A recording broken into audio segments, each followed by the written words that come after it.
Good afternoon, parents. I've got a video organised this afternoon for parents of students in kindergarten through to year 2 about how we're going to manage morning and afternoon next week because the arrangements for the younger students are a little bit different. The morning's fairly simple. It's just as we've been using things for the last couple of weeks. You can drop your kids off at the gate at either Mariana at Copeland or at Bougainville, and they'll head up to class. They become quite good at doing that. Up they go to class, and we'll start our day as a wet weather routine, and the day will continue. The big change for the younger students comes to the afternoon. So I'll start with the younger students that have got no siblings in preschool or in years 3 to 6. So in other words, they're either here on their own, or perhaps all of your children are in kindergarten or year 1 and year 2. What we'll be doing in the afternoon is we'll be drawing all of those students together. They don't have siblings that are older or in preschool, and they will be put into a group on the basketball court near the boys' toilets at the infants building. And I'd ask you, the parents, to wait at the Mariana Street gate, and Miss Binning will be waiting at the gate there, and she'll be joined by a couple of teachers who will bring the K2 students with no siblings down or no older siblings down, and they'll be passed through the gate to you to head off, just as we really have been doing for the last few weeks. So for your children, no great change, and for you, no great change either.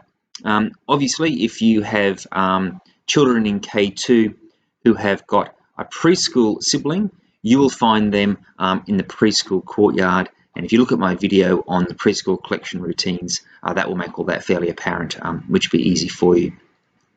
Now, if your students or your children, your K2 children, have older brothers and sisters, they'll be exiting the school as part of a family group, which is based on which house they're in. And you should know which house they're in. The communication has gone out as we were preparing for phase 1, and they would have been attending on those particular days. So what will happen is all of the Warragul students, so that's the kids who are in the red sports house, and so we're talking about now, you would be talking about children with older siblings. They will be gathered together into a family group, and so all of the students, the family groups in Warragul, will be exiting the school through the Copeland Road gate, and they'll exit together, and whether they walk home as a group or you wait for them depends on your own family arrangements, just bearing in mind, of course, that we can't have too much crowding at the front of the gate. So some new strategies for collecting kids is something that we're really looking for, and it would be good.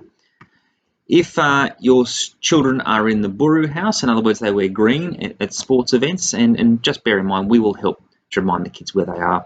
They'll muster together with their older siblings, and they'll be leaving school through the Copeland Road gate. The Dewby students and the Cooler students, so in other words, the children that are in both the yellow and the blue houses, they'll be leaving through the Mariana Street car park gate together, and that'll be supervised. That's where you would meet them up there, and again, they'll be leaving in family groups. So hopefully that should be fairly clear. Monday, of course, will be the test for us all, but anything that goes wrong, of course, we'll modify. And if you watch my main video on the front page of our website, that will set the whole school picture for you, which will give you a bit of context. But until then, I hope you have a fantastic weekend, and we look forward to catching up on Monday.